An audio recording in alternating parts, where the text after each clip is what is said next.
Bueno, buenas noches, hermanos. Regresamos al estudio del Evangelio de Juan. Continuamos, estamos en los versículos 38 al 51. La semana pasada dimos un pequeño resumen porque nos habíamos quedado mucho tiempo sin clases. Ahora retomamos estos estudios y vamos a empezar con esta sección que se llama El equilibrio de la salvación. Y es un título un poco extraño. Cuando yo vi este título por primera vez, el equilibrio de la salvación, decía, ¿cuál equilibrio? ¿Por qué tiene que haber un equilibrio? Y resulta que todos sabemos que la salvación es del Señor, 100% del Señor, que Él hace la obra completa de principio a fin. Pero así como Él la hace, nosotros como salvos tenemos una responsabilidad también. Nosotros tenemos cosas que hacer dentro de esta salvación. Y entonces esto es lo que ellos llaman el equilibrio de la salvación. Vamos a leer este pasaje primero y luego vemos qué dice el comentario acerca de este pasaje. Eh, Repito, vamos a leer el Evangelio de Juan, capítulo 1 del versículo 38 al 51. Y dice, y volviendo Jesús y viendo que le seguían, les dijo, ¿qué buscáis? Ellos le dijeron, Rabí, que traducido es maestro. ¿Dónde moras? Les dijo, venid y ved. Fueron y vieron dónde moraba y se quedaron con él aquel día, porque era como la hora décima. Andrés, hermano de Simón Pedro, era uno de los dos que habían oído a Juan y habían seguido a Jesús. Este halló primero a su hermano Simón y le dijo, hemos hallado al Mesías, que traducido es el Cristo, y le trajo a Jesús. Y mirándole Jesús dijo, tú eres Simón, hijo de Jonás, tú serás llamado Cefas, que quiere decir Pedro.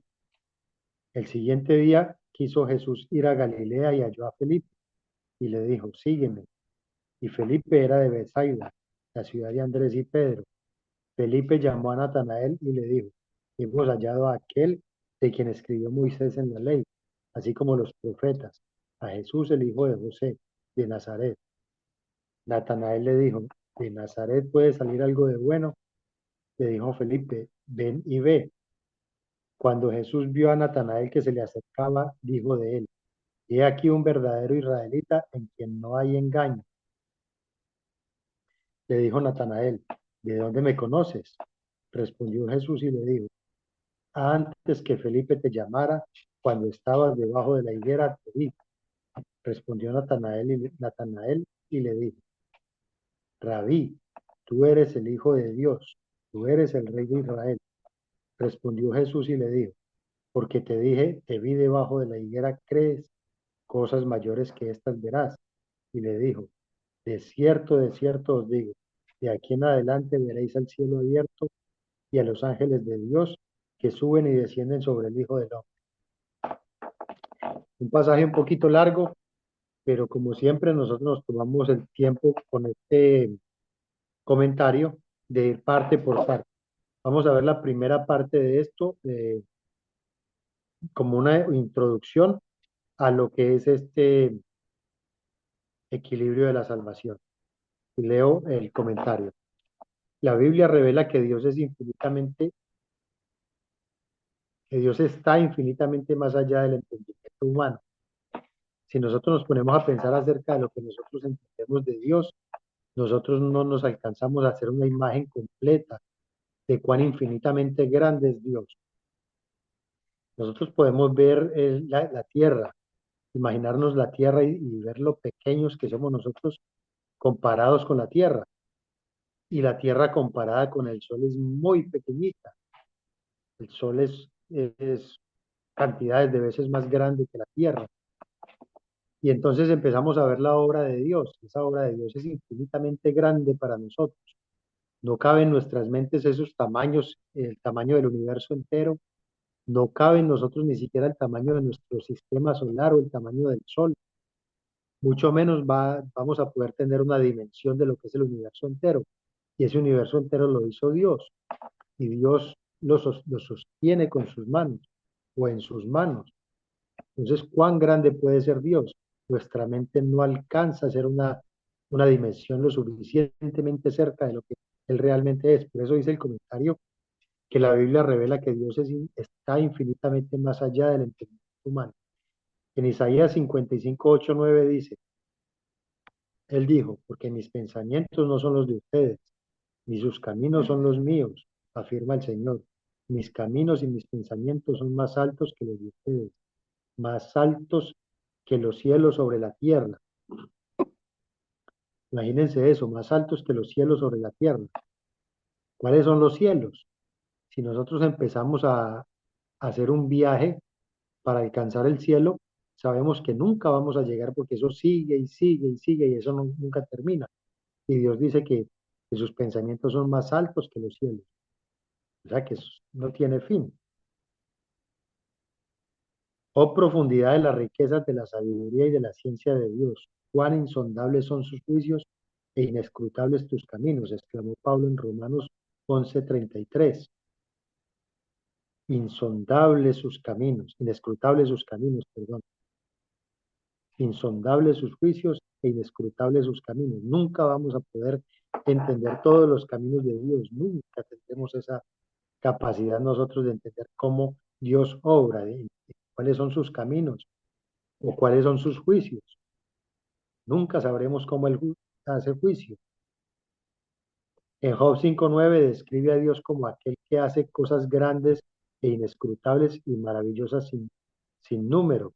Lo que estábamos diciendo, es imposible para nosotros entender las cosas tan grandes que el Dios eterno ha hecho, que sigue haciendo y que seguramente va a hacer. En Job 11:7-9 hace estas preguntas retóricas. ¿Descubrirás tú los secretos de Dios? ¿Llegarás tú a la perfección del Todopoderoso? Es más alta que los cielos. ¿Qué harás? Es más profunda que el Seol. ¿Cómo la conocerás? Su dimensión es más extensa que la tierra, más ancha que el mar. Y en Job 37:5 dice que Dios hace grandes cosas que nosotros no entendemos. Nunca vamos a entender las grandes cosas que hace Dios. No hemos podido entender este lugar donde vivimos, no hemos podido entender la tierra, ni la vida misma de nosotros la podemos entender. No podemos entender las grandezas de Dios. El Salmo 45 dice que Señor, muchas son, Señor mi Dios, las maravillas que tú has hecho. No es posible enumerar tus bondades en favor nuestro, ni siquiera anunciarlas y proclamarlas. Sería más de lo que puedo contar.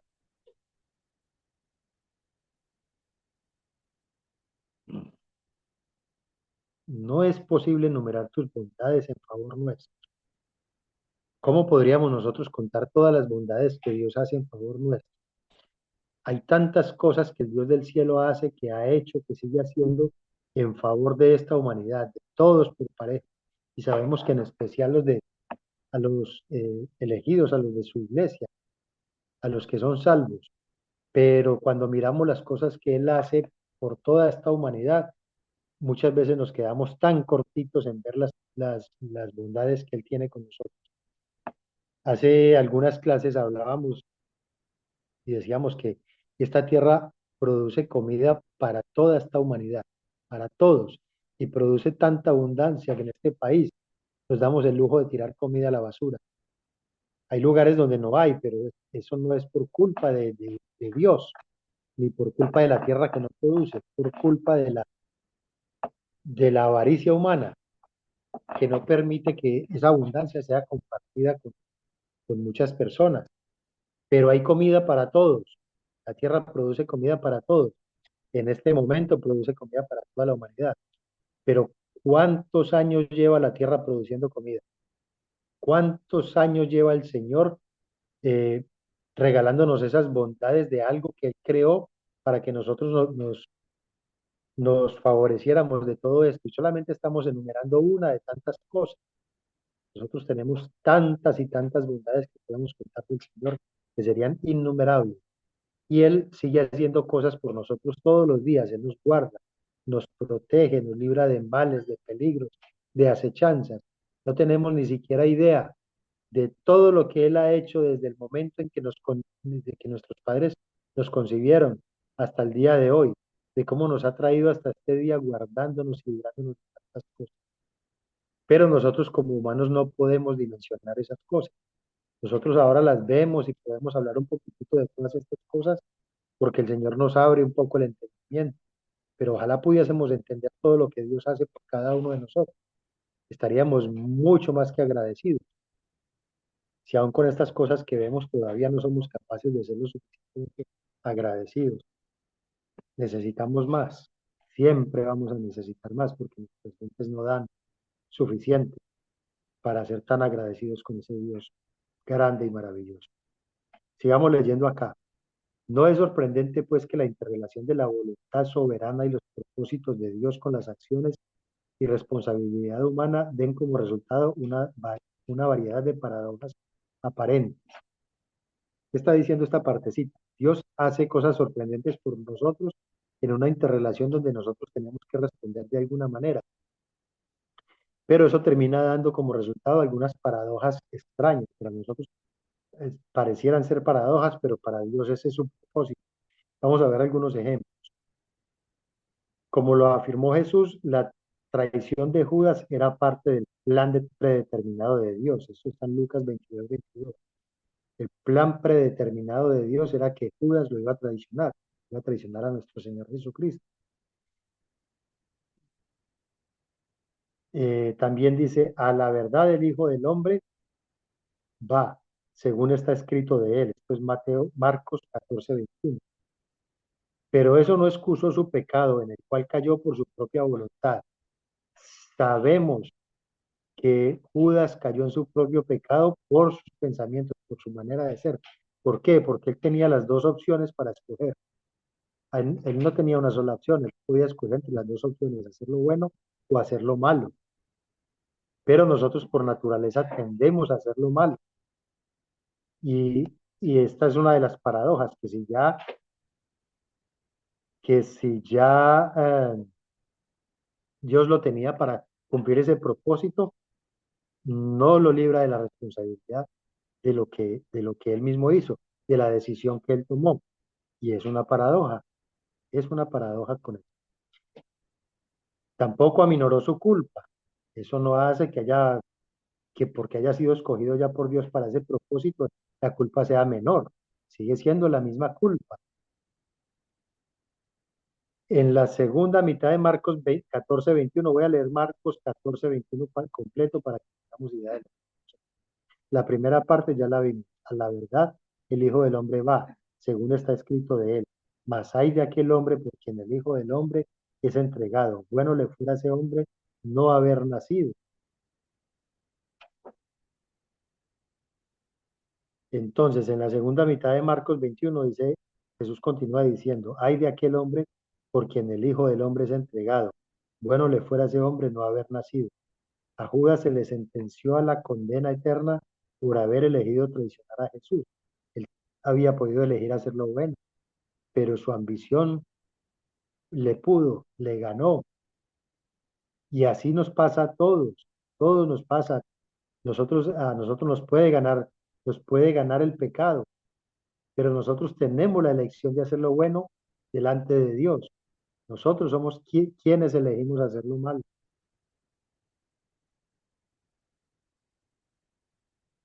El registro histórico de Éxodo también muestra la interacción de la soberanía de Dios y la responsabilidad humana, indicando 10 veces que Dios endureció el corazón de Faraón. ¿Y recuerdan este pasaje cuando Dios envía a Moisés delante del Faraón? Y dice el pasaje que Dios endureció en 10 oportunidades el corazón del Faraón, pero en otras 10 el mismo Faraón endureció él solo su corazón. Está bien que Dios le endurezca a uno el corazón, pero cuando Dios ya no se lo endurece, sino que es uno mismo quien toma la decisión de endurecerlo, ya es responsabilidad humana. Esto es otra de estas aparentes paradojas, pero ahí está la responsabilidad humana. Entonces vamos viendo cómo, antes de llegar a la salvación, vamos viendo cómo en el ser humano hay una responsabilidad. Nosotros como humanos tenemos una responsabilidad, aunque la salvación sea completamente de Dios. Otra paradoja aparente tiene que ver con la autoría de las escrituras. La Biblia afirma que Dios es su autor. En 2 de Timoteo 3:16 dice, toda la escritura es inspirada por Dios. Y hay otro pasaje que dice, nunca la profecía fue traída por voluntad humana. Esta es 2 de Pedro 1:21. Nunca la profecía fue traída por voluntad humana. Sabemos que la profecía fue del Señor, siempre ha sido del Señor. Es el Señor quien habla a un profeta y el profeta lleva el mensaje. Aún así, Jesús introdujo una cita del Antiguo Testamento con las palabras Moisés dijo en Marcos 7:10, porque Moisés dijo, honra a tu padre y a tu madre, y el que maldiga al padre o a la madre, muera irremisiblemente. Entonces le adjudica los escritos a Moisés, aún sabiendo que son inspiración divina.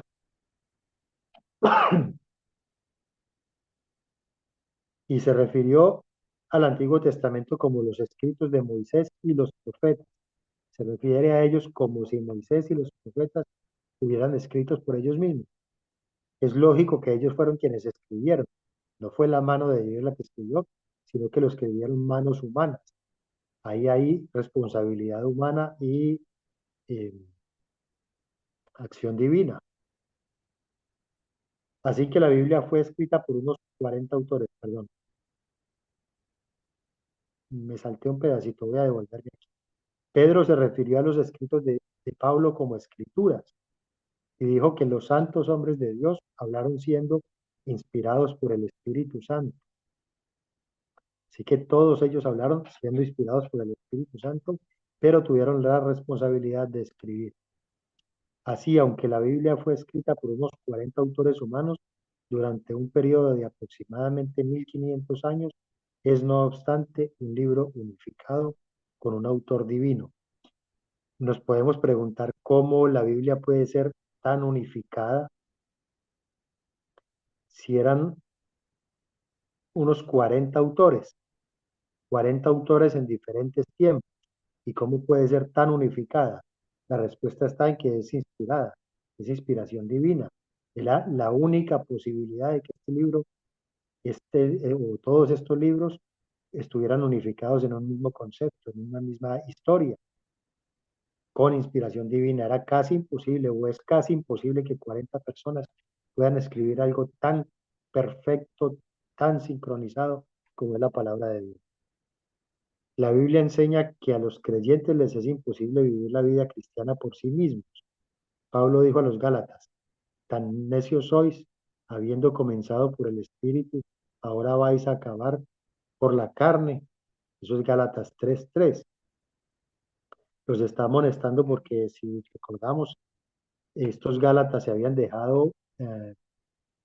habían permitido que unos judaizantes entraran a sus congregaciones, y entonces querían llevarlos nuevamente a las obras de la ley. Y Pablo los confronta y les dice que son tan necios que, habiendo empezado por el Espíritu y sabiendo que habían sido salvos y les habían contado que había sido a través del Espíritu, iban a regresar a la carne, a las obras de la ley. En esta epístola ya había escrito él así: con Cristo estoy juntamente crucificado, y ya no vivo yo, mas vive Cristo en mí. Y lo que ahora vivo en la carne, lo vivo en la fe del Hijo de Dios, el cual me amó y se entregó a sí mismo por mí. Esto es Gálatas 2:20. Aún así, aunque el mismo apóstol había escrito, lo que ahora vivo en la carne, lo vivo en la fe del Hijo de Dios, también escribió, así que yo de esta manera corro, no como a la aventura, de esta manera peleo, no como quien golpea al aire, sino que golpeo mi cuerpo y lo pongo en servidumbre, no sea que, habiendo sido heraldo para otros, yo mismo venga a ser eliminado. Eso es Corintios, perdón. Primera de Corintios 9:26-27. ¿Qué está diciendo aquí el comentario? Somos salvos por fe. No tuvimos que hacer nada, simplemente creer y arrepentirnos de nuestros pecados.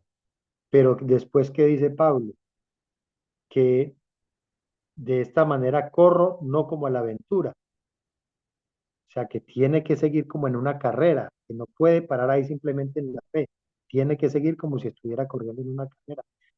O peleo no como quien golpea el aire, está peleando la buena batalla, como dijo Pablo también, peleando, no estando simplemente tranquilo porque, porque ya fui salvo por fe. O sea que hay responsabilidad, sigue habiendo responsabilidad humana. Además, asemejó la vida cristiana a una pelea. Primera de Timoteo 6:12 habla de esto, segunda de Timoteo 4:7 habla de lo mismo.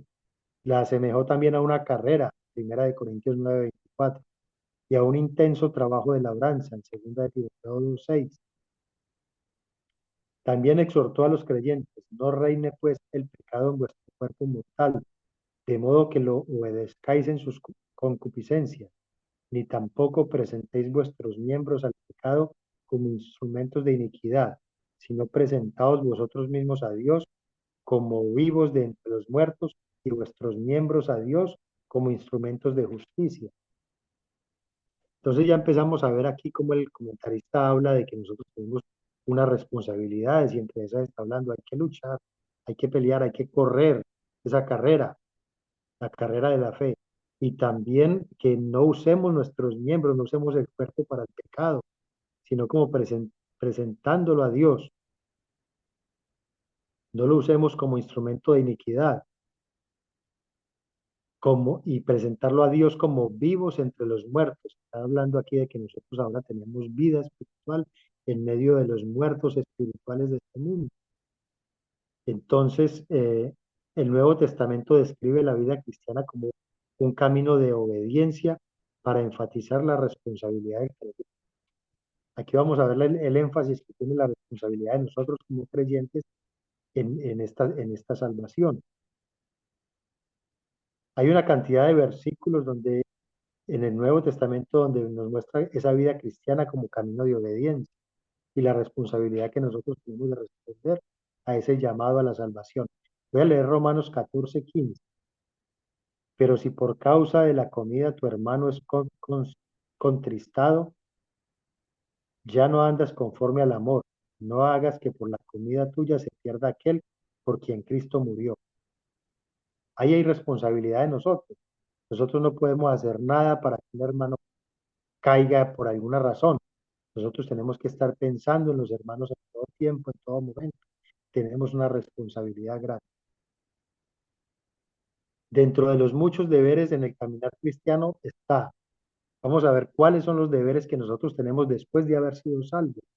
Cuando ya nosotros nos sabemos salvos, tuvimos fe en Cristo, nos arrepentimos de nuestros pecados, fuimos bautizados, empezamos a tener unos deberes.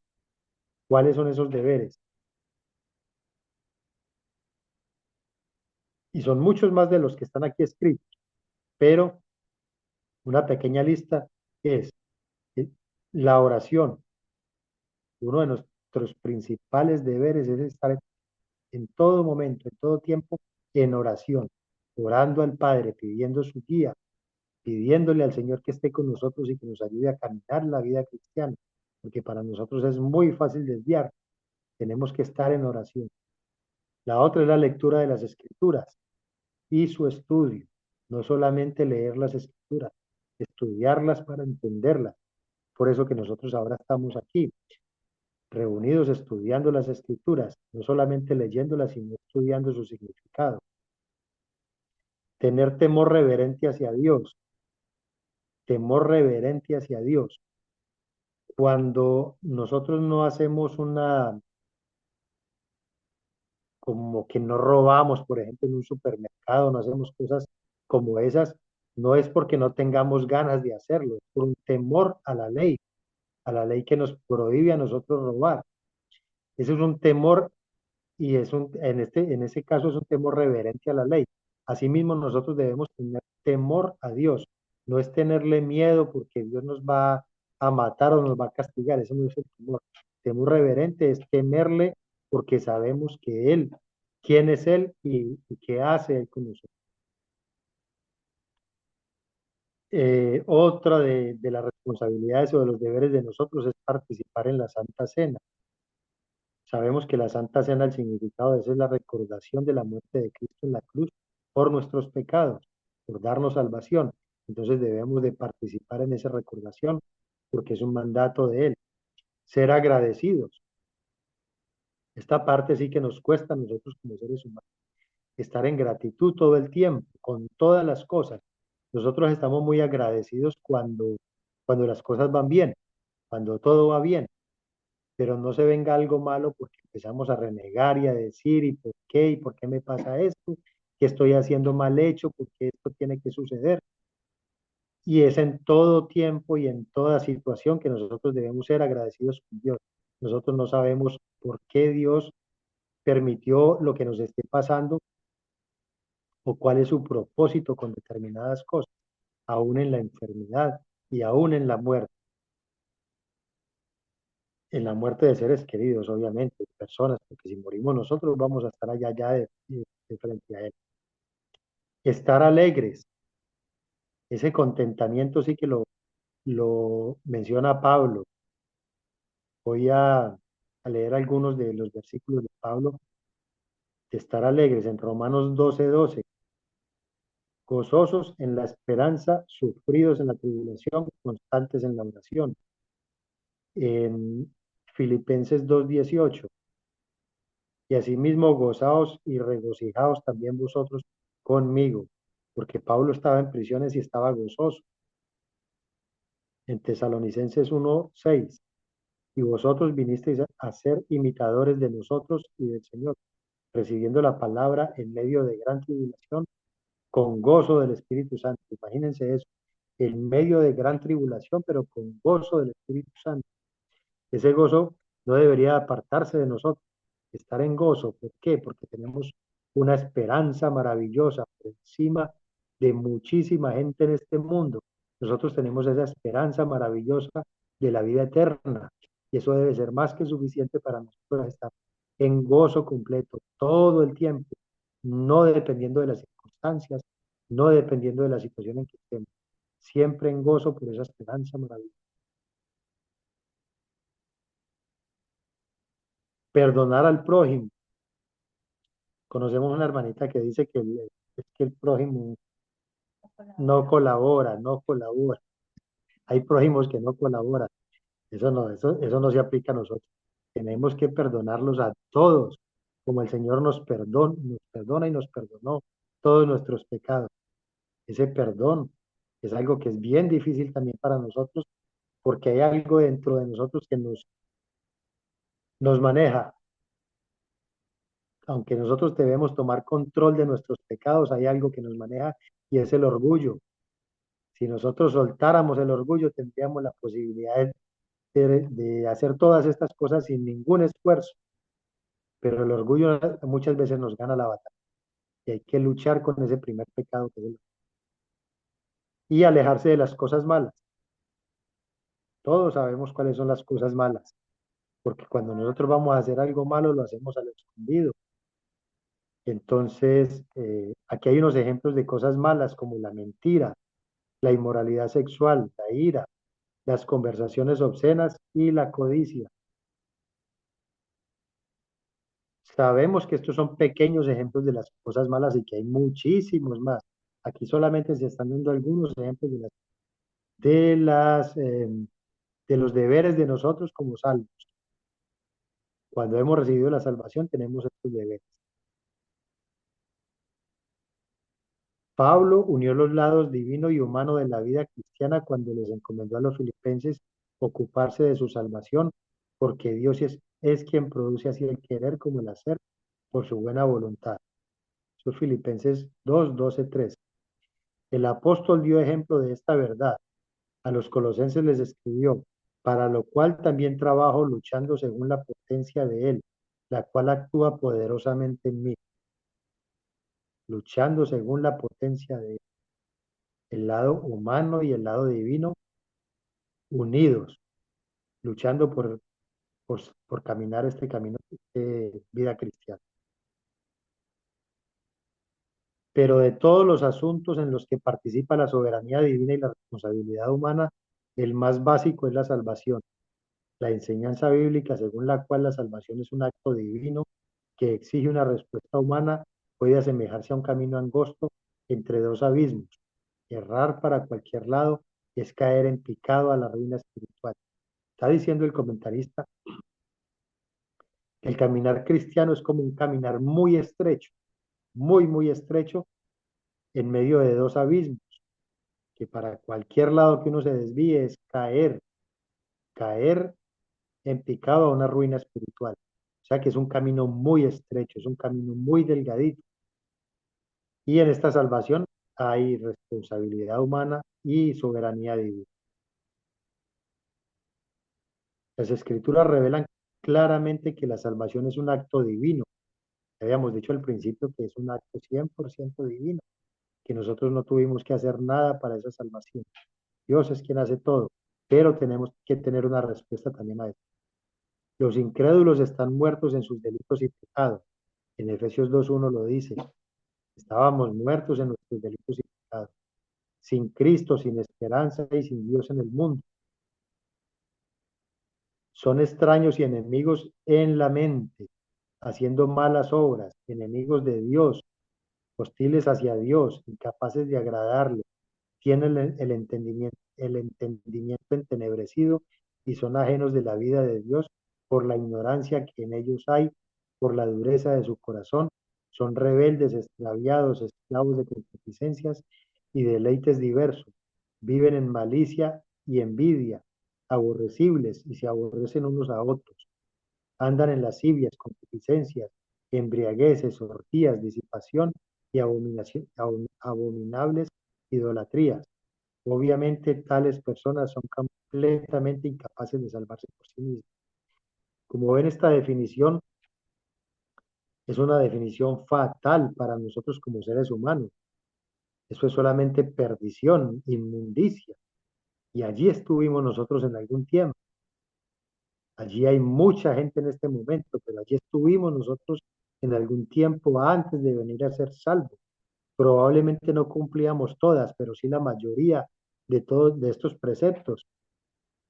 Voy a volverlos a leer, porque esto es una descripción muy clara de quién es el ser humano sin Dios. Dice, las escrituras revelan claramente que la salvación es un acto divino. Los incrédulos están muertos en sus delitos y pecados. Decía alguien que, bueno, de hecho ese alguien era el pastor Isaac, el que nos enseñó esta parte. Yo no sé de quién lo aprendió, pero decía que si nosotros estamos muertos en nuestros delitos y pecados, ¿cómo un muerto puede responder a un llamado? Es imposible que un muerto responda a un llamado, tiene que haber sido revivido, restaurado para poder responder. Y la Biblia dice que nosotros estamos muertos en nuestros delitos y pecados. Sigamos leyendo esta descripción del ser humano sin Cristo.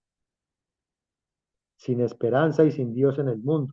Son extraños y enemigos en la mente, haciendo malas obras, enemigos de Dios, hostiles hacia Dios, incapaces de agradarle, tienen el entendimiento entenebrecido y son ajenos de la vida de Dios por la ignorancia que en ellos hay, por la dureza de su corazón. Son rebeldes, extraviados, esclavos de concupiscencias y deleites diversos. Viven en malicia y envidia, aborrecibles y se aborrecen unos a otros. Andan en lascivias, concupiscencias, embriagueces, orgías, disipación y abominables idolatrías. Obviamente tales personas son completamente incapaces de salvarse por sí mismas. ¿Cómo puede llegar uno a salvarse por sí mismo lleno de todas estas cosas? Está uno perdido, del ser humano está perdida en medio de todas estas abominaciones. Somos incapaces de mirar a Dios, somos incapaces de buscarlo. Nosotros estamos ahora estudiando la palabra de Dios porque Dios nos buscó, nos sacó de donde estábamos, no porque nosotros hubiésemos buscado a Dios. Entonces esto es una situación muy lamentable la que vive el ser humano, en la que vivimos nosotros en algún tiempo antes de haber sido llamados a la salvación. Dada la depravación total de la humanidad caída, su completa impotencia y su falta total de recursos espirituales, no había salvación a menos que Dios la proporcionara. Esto es una verdad tan clara Ninguno de nosotros podía buscar a Dios, ninguno de nosotros podía venir a Él, eh, porque nosotros estábamos muertos, muertos en delitos y pecados. Y esta es la situación que tienen todos los que ahora andan sin Dios en el mundo, los que no son salvos. A estas personas a las cuales necesitamos llevarles el Evangelio, porque no han visto la luz de Cristo, andan en esta situación de depravación total. Así la Biblia enseña que la salvación es completamente por la gracia de Dios y no por las obras humanas. Vamos a leer Hechos 15:11. Antes creemos que por la gracia del Señor Jesús seremos salvos, de igual modo que ellos. Solo por la gracia del Señor Jesús nosotros somos salvos, por gracia, no por obra. No hubo ninguna obra que nosotros pudiésemos hacer para llevarnos a la salvación. Es completamente obra de Dios por gracia. Más aún, Dios escogió a los redimidos para salvación en el pasado eterno. Esto es algo que se sale también de nuestro propio entendimiento. Cómo Dios nos escogió en el pasado eterno, en la eternidad pasada, ya nos había escogido. Fuimos escogidos desde antes de la fundación del mundo. Así que nosotros en la salvación no tuvimos nada que ver, nada que ver. Llegaremos también a un pasaje donde habla del nuevo nacimiento, donde nos daremos cuenta de que tampoco nosotros tuvimos que ver nada en ese nuevo nacimiento, que es definitivamente la salvación. Pero la Biblia es igualmente clara en que nadie se salva sin fe en el Señor Jesucristo. No podemos ser salvos sin esa fe. Y la Biblia también dice que la fe es un don de Dios, es un regalo de Dios, pero se exige de nosotros que tengamos fe, que creamos en Cristo Jesús. En los mandamientos bíblicos está implícito que los pecadores se arrepientan. Mateo 3:2 dice, y diciendo, arrepentíos porque el reino de los cielos se ha acercado. Entonces nosotros nos tenemos que arrepentir y creer en Cristo.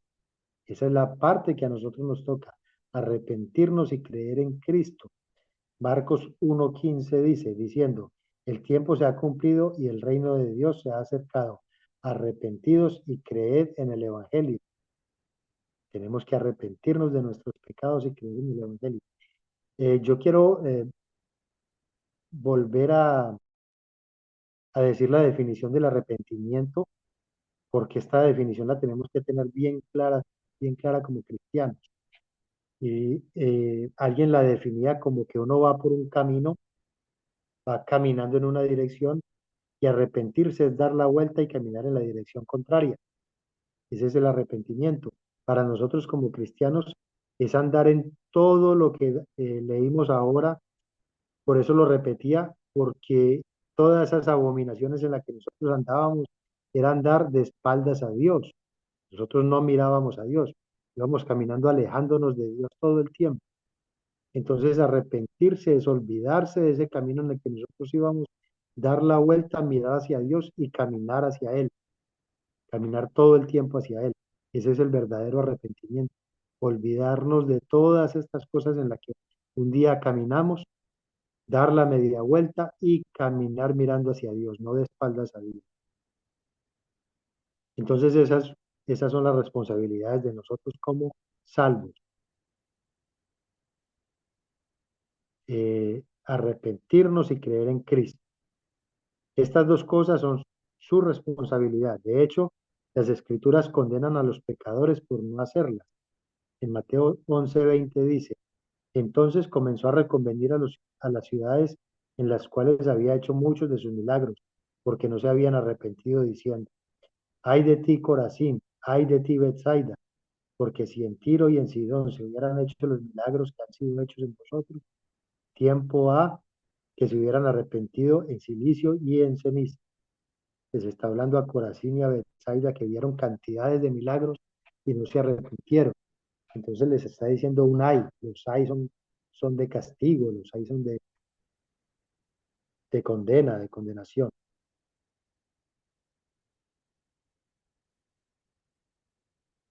Juan registra el llamamiento de Jesús para salvación de los primeros discípulos en un pasaje que ilustra perfectamente el equilibrio bíblico entre la soberanía divina y la responsabilidad humana. Primero nos encontramos con las almas que buscan y luego con el Salvador que las está buscando. Entonces vamos a leer la primera parte, vamos a empezar con esta parte de los versículos 38 al 42, que dice, y volviéndose Jesús y viendo que le seguían, les dijo, ¿qué buscáis? Ellos le dijeron, Rabí, que traducido es maestro, ¿dónde moras? Les dijo, venid y ved. Fueron y vieron dónde moraba y se quedaron con él aquel día, porque era como la hora décima. Andrés, hermano de Simón Pedro. Andrés, hermano de Simón Pedro, era uno de los dos que habían oído a Juan el Bautista, que habían seguido a Jesús. Este halló primero a su hermano Simón y le dijo, hemos hallado al Mesías, que traducido es el Cristo, y le trajo a Jesús. Y mirándole Jesús dijo, tú eres Simón Pedro, tú eres Simón, hijo de Jonás, tú serás llamado Cefas, que quiere decir Pedro. Estos son los versículos 38 al 42.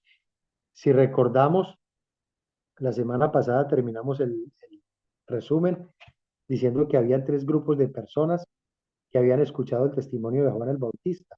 Y el último grupo de personas eran estos dos discípulos de Juan el Bautista, a quien él les dijo, he ahí el Cordero de Dios. Y estos dos discípulos lo siguieron. Y entonces aquí conecta con estos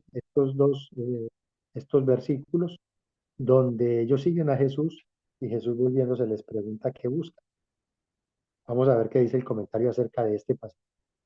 Como ya se indicó en el capítulo anterior de esta obra, capítulo que ya habíamos visto, Juan el Bautista había encaminado a Jesús, el Cordero de Dios, a Andrés y a Juan, a dos de sus discípulos, quienes entonces lo siguieron. ¿Por qué dice el comentario que Andrés y Juan si el texto no lo menciona? El texto no está mencionando a Juan. Aquí está hablando de Juan el apóstol.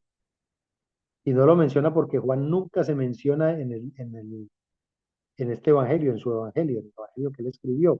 Juan nunca se menciona, no dice quién fue quien lo escribió, no dice nada de él.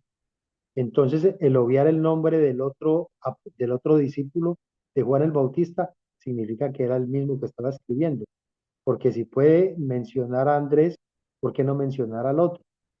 Entonces, esto es un poquito obvio que él mismo no se mencione, no va a mencionar quién era el otro, que era él mismo. Por eso el comentario habla de que eran Andrés y Juan.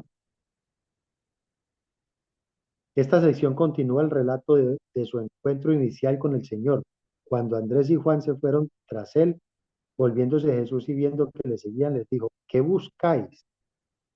Él no hizo esta pregunta para obtener información, puesto que en su omnisciencia ya sabía lo que ellos querían. El hecho de que fueran seguidores de Juan el Bautista indicaba que estaban convencidos de su pecado y buscaban el perdón y la justificación del Mesías. En vez de eso, el Señor les hace la pregunta para llevarlos a considerar sus motivos. No les preguntó a quién estaban buscando, sino qué estaban buscando. Entonces vemos cómo el Señor se da vuelta y no, la pregunta de él no es a quién están buscando, sino qué están buscando. ¿Por qué les hace esa pregunta? ¿Qué están buscando? Primero porque él es omnisciente, ya lo dijo el comentario, que él es omnisciente y él conoce los corazones de todos los seres humanos. Él ya sabía a qué iban ellos. Entonces les hace la pregunta, ¿qué están buscando?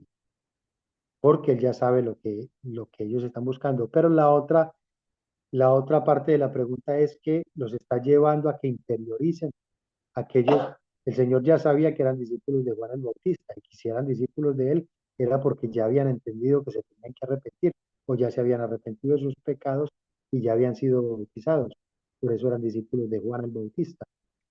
Entonces la pregunta los lleva a interiorizar lo que ellos realmente quieren. ¿Qué es lo que ellos realmente quieren? ¿Qué es lo que están buscando?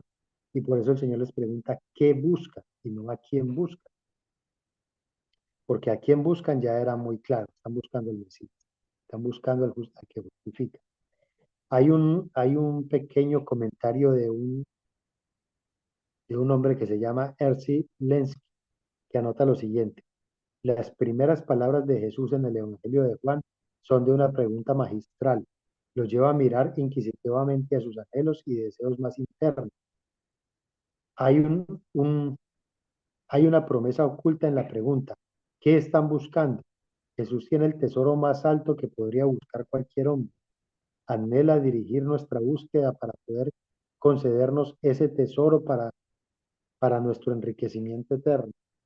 Así que ven lo poderoso de la pregunta de nuestro Señor Jesucristo. Él sabe que tiene un tesoro maravilloso para cualquier ser humano, tesoro más grande que cualquier ser humano pueda obtener, y Él es quien lo concede. Entonces esta pregunta que va para estos dos discípulos es una pregunta que va también para nosotros. ¿Qué es lo que buscamos?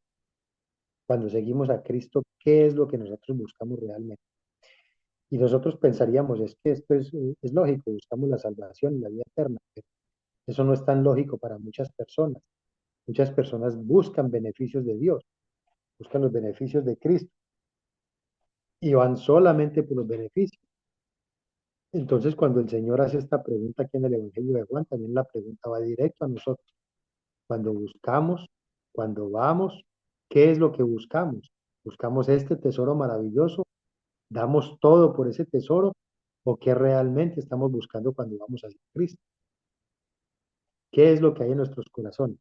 Esto es como nos enseñó alguna vez nuestro profesor eh, Isaac Monterroso, es pregunta retórica, pero es pregunta retórica para que cada uno de nosotros nos contestemos en nuestros propios corazones y en nuestras propias conciencias. ¿Qué buscamos? ¿Qué es lo que nosotros realmente buscamos? ¿Queremos este tesoro o qué es lo que buscamos de Cristo al seguir a Cristo? Andrés y Juan, tal vez intimidados por la presencia de Jesús, no respondieron directamente la pregunta, sino que hicieron otra. Rabí, que traducido es maestro, ¿dónde moras? Rabí era un título de honor y respeto que traducido es maestro. Él le decía, si ellos le decían rabí, ya lo veían como un maestro, como lo aclaró Juan para sus lectores gentiles, porque cuando Juan aclara aquí rabí, que traducido es maestro, él está hablando a judíos y a gentiles. Entonces, para que los gentiles entiendan, los judíos podían entender muy fácil qué era rabí, pero los gentiles o nosotros no podemos entender qué es rabí, pero que nos traduce, nos dice que esa traducción es maestro. La pregunta de Andrés y Juan no era solo para saber dónde residía Jesús, estaban pidiendo cortésmente una entrevista privada y amplia con él. La pregunta también señalaba su voluntad de convertirse en sus discípulos. Recordemos que esto, cuando Juan escribe, dice que era como la hora décima. Si nosotros, no sé si alguna vez hablamos de este horario de los israelitas en aquel tiempo, de los judíos, ellos decían la hora primera, las 6 de la mañana, cuando salía la luz del sol. A las 6 de la mañana era la hora primera. Entonces la hora décima, si contamos 10 horas después de esa hora, sería las 16, que serían las 4 de la tarde. Porque para ellos el día iba de 6 de la mañana a 6 de la tarde. Entonces contaban la hora primera hasta la hora 12, que era las 6 de la tarde, y volvían a contar la hora primera de la noche hasta la hora 12 de la noche, que eran llegando a las 6 de la mañana. Entonces serían como las 4 de la tarde. Y como dice aquí, ellos estaban como tratando de entrar en contacto con el Señor, saber dónde vivía, porque querían luego ir a hablar con él.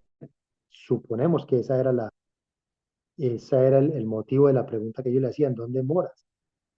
Para ellos tener después una entrevista con él. La respuesta inmediata de Jesús era la invitación que Andrés y Juan estaban esperando. Venid y ved. Ellos no se atrevieron a decir enséñanos directamente, sino trataron de suavizar las cosas, de ir más despacio, pero el Señor sabía lo que ellos andaban buscando y les dice, venid y ved. Pero Jesús ofrecía a estos hombres algo más que descubrir dónde iba a pasar la noche.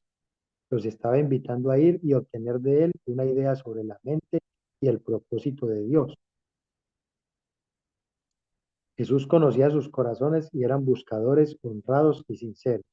Claro, el Señor sabía que esos corazones estaban buscando de verdad y querían y anhelaban tener eso que el Señor tenía que les podía dar a ellos, que era salvación y vida eterna.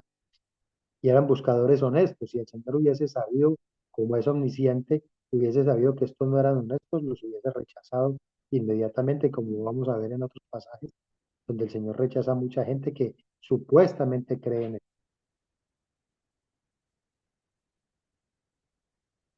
Habían sido llevados a él por el Padre y el Espíritu Santo los había convencido de su pecado. El buscador sincero siempre lo encontrará, porque como él prometió, el que quiere hacer la voluntad de Dios conocerá si la doctrina es de Dios o si yo hablo por mi propia cuenta. Esto está en Juan 7:17. Más adelante también vamos a ver este pasaje. De otra parte, Jesús no se compromete con el falso e hipócrita, sin importar qué profese externamente. Esto es lo que comentábamos ahorita. ¿Sí? El Señor conocía sus corazones y sabía que eran honestos en lo que buscaban. Hay un pasaje en Juan 2:23 al 25 que dice, estando en Jerusalén en la fiesta de la Pascua, muchos creyeron en su nombre viendo las señales que hacía. Mire lo que dice, muchos creyeron en su nombre viendo las señales que hacía. Pero Jesús mismo no se fiaba de ellos porque conocía a todos y no tenía necesidad de que nadie le diese testimonio del hombre, pues él sabía lo que había en el hombre. O sea que el Señor conoce a cada uno de nuestros corazones y no necesita que nadie le cuente quién es quién. No necesita testimonio del hombre para conocer al hombre. Él nos conoce a todos y cada uno en nuestros corazones y sabe qué tan honestos y qué tan sinceros somos en nuestra búsqueda. Y entonces Él recibe a Andrés y a Juan porque conocía sus corazones y sabía que eran honestos. Y aquí en este pasaje que acabamos de leer, rechazó a toda esta gente. Y él dijo que no se fiaba de ellos y se fue de allí porque no se fiaba de ellos. Los rechazó porque conocían sus corazones, aunque el pasaje dice que creyeron en su nombre viendo las señales que hacía. Eso era un creer que no era honesto. Nunca dejó fuera al sincero, buscador ávido del espíritu. Nunca estuvo demasiado ocupado para mostrar compasión por las ovejas perdidas en busca del pastor. Mateo 9:36. Y al ver las multitudes tuvo compasión de ellas porque estaban desamparadas y dispersas como ovejas que no tienen pastor. A uno tan deseoso por verlo que dejó a un lado su dignidad y se subió a un árbol, Jesús le dijo, Zaqueo, date prisa, desciende, porque hoy es necesario que pose yo en tu casa. ¿Por qué dice que dejó de lado su dignidad y se subió a un árbol? ¿Qué tiene de malo subirse a un árbol? Como, ¿por qué dejar la dignidad por subirse a un árbol? No es el hecho de subirse a un árbol, sino la dignidad de los israelitas era su desnudez. La desnudez para ellos es algo, era algo, sigue siendo, me supongo que sigue siendo algo que es su completa dignidad. Entonces ellos no podían ni siquiera mostrar sus talones, mucho menos subirse a un árbol para que debajo de sus vestidos se viera toda su desnudez. Entonces este Zaqueo dejó de lado aquello porque lo único que quería era conocer al Mesías, conocer al Cristo, y no le importó para nada la dignidad. Me supongo que para todos nosotros también nuestra dignidad, ninguno de nosotros quiere exponer su desnudez, y esto es más que obvio. Entonces, de esto es que habla aquí el comentario cuando dice que deja de lado su dignidad para subirse a un árbol solo para conocer a Jesús. Y Jesús le dice, desciende porque es necesario que hoy pose yo en tu casa. Esto es un pasaje en Lucas 19:5. Juan y Andrés, en respuesta de la invitación, fueron y vieron dónde moraba y se quedaron con él aquel día. Para ellos, como para Zaqueo, el día en que conocieron a Jesús fue el día de su salvación. Esta gente se salvó el primer día que conocieron a Jesús. Claro, estar de frente al Mesías, no nos alcanzamos a imaginar lo que el Mesías puede hablarle a uno, estando uno de frente a él. Andrés y Juan tuvieron desde ese momento en que fueron a ver, que fueron y se quedaron con él, hasta el día siguiente. ¿Cuántas cosas pudieron aprender? ¿Cuánto pudieron ver de ese cumplimiento de las escrituras en Cristo? ¿Cuánto el Señor les pudo haber enseñado? Lo mismo sucedió con Saqueo.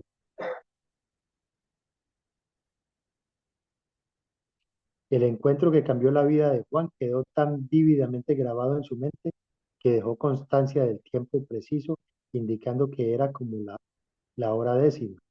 El día se acercaba a su fin y la oscuridad se echaba encima. En una época sin luz eléctrica, ese era el momento en que las personas solían terminar sus actividades externas y los viajeros comenzaban a buscar abrigo para la noche. De modo que es de esperarse que Andrés y Juan buscaran hospedaje en una villa. Sabemos que no lo buscaron, sino que se quedaron aquel día con el Señor. Voy a leer el último pedacito para que paremos ahí, para no hacer tan extensa la clase. Pero en lugar de buscar abrigo, Andrés y Juan buscaron al Salvador. Como lo esperaban de él, Jesús en su gracia les extendió una invitación a quedarse esa noche. Así lo implica su declaración, venid y ved. Juan no dice de qué hablaron en aquella noche memorable, pero sin lugar a dudas el Señor les abrió el entendimiento para que comprendiesen las escrituras, como en Lucas 24:25 en el camino de Maús, que les abrió el entendimiento para que comprendieran las escrituras. Probablemente esto mismo les pasó a estos dos discípulos, mientras les declaraba en todas las escrituras lo que de él decía. Sea lo que sea que haya dicho, fue suficiente para persuadirlos de que él en realidad era el Mesías, como lo indica el testimonio emocionado de Andrés a su hermano Pedro al día siguiente.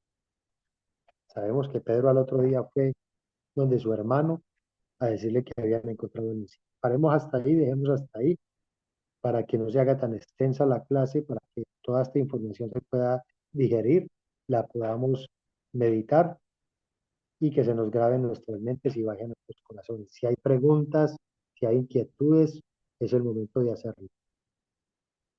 Apuntes, alguien que quiera aportar algo. Profesor, bueno, sí, no es una pregunta ni nada, sino que un comentario. Que cuando usted estaba diciendo de que la Biblia la escribieron aproximadamente unos 40 autores, y que eso es imposible. Es imposible de que 40 personas que no se conocen, de que están en tiempos diferentes, escriban sobre lo mismo y todo se conecte, todos los hechos conectan, porque en el Antiguo Testamento hablan de cosas que el Nuevo Testamento las menciona, que pasaron más de 400 años, pasaron muchísimo tiempo. Ahí también, ahí vemos nosotros como dice la palabra. Nosotros no vamos a tener excusa porque en todo el Señor dejó las señales de que Él existía. Ahí en la escritura de la Biblia, ¿cómo pudieron todas esas personas escribir de lo mismo? Pues es porque estaban dirigidos por el Señor. Dios estaba ahí dirigiendo lo que ellos iban a escribir para que todo conectara y que todo fuera lo mismo, porque no hay ninguna otra explicación. Si usted se pone a escribir algo de algo que como nos conocemos, de algo que vivimos los dos, usted lo va a escribir de una forma, yo lo voy a escribir de otra forma. No va a haber forma de que los dos digamos lo mismo. Entonces, esa es otra prueba de que nuestro Dios vive. Nuestro Dios vive y es verdadero. Es un Dios verdadero, es un Dios real. La hermana Mari me regaló un libro bastante bueno. Y en ese libro dice que toda la Biblia es una historia grande compuesta de pequeñas historias. Y uno mira esas pequeñas historias como todas se sincronizan como un relojito. Hermoso, es hermoso ver esa sincronía. Cuando uno logra entender algunas partes de las historias, cómo se van sincronizando, uno lo único que puede hacer es maravillarse de cómo Dios, en su maravillosa providencia, hace que todas las cosas concuerden para que esa sincronía no falle. Es espectacular, es sencillamente espectacular. Y eso no es más que una prueba de que hay un Dios que todo lo hizo. Y muy válida la intervención de Adriana. No Hermano hay excusa. Bernardo, Sí, Dios les bendiga. amén. En el estudio de hoy se hablaba de pelear y unos deberes cristianos que muchas veces se nos hacen difíciles. Pero yo recuerdo un texto que dice y lo dijo nuestro Señor Jesucristo, que la carga era fácil y ligera mi carga, algo así. No me lo sé muy bien. Mi yugo es fácil y ligero. Entonces, ajá, sí, y yo veo a veces personas que les cuesta trabajo ir a la iglesia, como que es una carga leer la palabra, escudriñar la palabra, cuando son deberes que ya cuando uno tiene esa salvación tan preciosa y tan hermosa que es del Señor, no es de nosotros porque nosotros no la hayamos ganado. Entonces, en agradecimiento, como era uno también de los deberes, el agradecimiento, estar agradecidos con el Señor y hacer todo eso. Y como usted dijo, son muchas cosas los deberes del cristiano, pero lo tenemos que hacer con gozo, con agradecimiento por esa salvación tan y tan grande que tenemos, porque estando, como usted dijo, muertos en delitos y pecados, de ahí el Señor nos sacó. Pelear la buena batalla no es pelear con nuestra familia o pelear con nuestro esposo. No, no, no, es pelear con uno mismo, porque uno ahorita este mundo nos quiere distraer de muchas maneras. Nos quiere distraer, nos quiere sacar.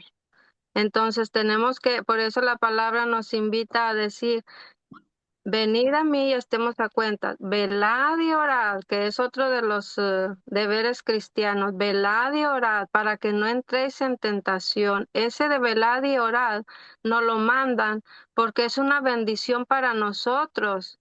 Y cuando lo tomamos así como una carga, pues pienso yo que no estamos, que no somos hijos de Dios. También pensaba que en los deberes, que así como nosotros como hijos de unos padres que fuimos eh, chiquitos y jóvenes, entonces teníamos que estar sujetos a lo que ellos nos decían, porque era bueno, siempre lo que nuestros padres nos inculcaron, los deberes, todo lo que nos decían, era bueno para nosotros, pero no lo mirábamos así. Lo mira, ay, no, estos padres gorrosos que no me dejan salir, que esto, que lo otro. Pero no, ahora con Dios, Dios nos da deberes, pero esos deberes, Él nos da el querer como el hacer por su buena voluntad. Y yo digo, el que dice, ay, no, qué pesado ir a la iglesia, qué pesado es orar, qué pesado, digo yo. Me hago la pregunta, yo digo, ¿será que es hijo de Dios, de Dios, o nomás está engañando? Porque muchos que estamos en la iglesia podemos estarnos engañando. Bueno, y hay mucho que decir también, porque estaba un comentario de lo que usted leyó, que dice que Jesús estaba produciendo en ese relato piedras para el edificio de Dios. O sea, ese Pedro o Dios, Jesús lo usó como es la primera piedra, pero ahí van muchas piedras en el templo de Dios. Cada uno de nosotros somos el templo de Dios. Cada uno de nosotros formamos una piedrita ahí y vamos edificándonos unos a otros. Y ese es el templo que va a prevalecer por los siglos de los siglos. Amén, así es. Y Mm. mire qué importante lo que acaba de acotar ahí la hermana Mari, porque aquí cuando el Señor le hace la pregunta a Andrés y a Juan, ¿qué buscáis? Ahí se aplica lo que la hermana María está diciendo de la gente para la gente que es cargosa estos deberes que nos demanda el andar cristiano. Para quienes es cargoso debería hacerse la pregunta, ¿qué es lo que realmente buscan? ¿Qué es lo que realmente están buscando? Si es el tesoro esto o qué es lo que quieren. Porque si no están buscando este tesoro, todas estas cosas son cargas. El leer la palabra, el acudir a la iglesia. el hacer la cena del Señor, todas estas cosas van a ser carga, orar va a ser una carga. Entonces, ahí con esa acotación, pues podemos conectar con esta pregunta de nuestros, ¿qué buscamos? ¿Qué es lo que realmente buscamos? Bueno, hay más preguntas, más comentarios. Si no, oramos y terminamos. Oremos. Padre, te damos gracias nuevamente, Señor, Dios eterno, Dios grande y maravilloso. ¿Cómo nos permites ver en pocos versículos, en pocas palabras de tu escritura, Señor, la grandeza tuya? ¿Cómo podemos ver tantas verdades maravillosas de un Dios real, de un Dios verdadero? Te damos las gracias, Señor, por tenernos aquí estudiando, aprendiendo, haciendo las cosas que a nuestro espíritu ahora le agradan, Señor, y que antes rechazábamos. Por tu gracia, Señor, porque tú lo has puesto en nosotros, tú pones en nosotros el querer como el hacer. Gracias, Señor, por la salvación, gracias por la vida eterna, gracias por dejarnos tu palabra, Señor, para que nosotros podamos conocerte, podamos ver que eres un Dios real, un Dios verdadero, un Dios que hoy está obrando en nosotros. Te pedimos, Señor, que nos sigas bendiciendo, que nos sigas llenando de tu palabra, nuestra mente y nuestro corazón, y que nosotros podamos seguir en este caminar cristiano sin desviarnos a ninguno de los dos lados, Señor.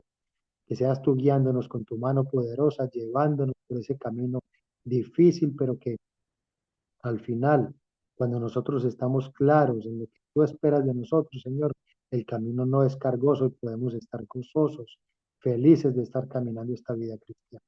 Padre, te damos las gracias, clamamos tu bendición por cada uno de los que estamos aquí reunidos, de los que nos verán también, Señor, y que estas palabras sean útiles para ellos, que los ayuden a ver con más claridad tu verdad, tu luz, Señor.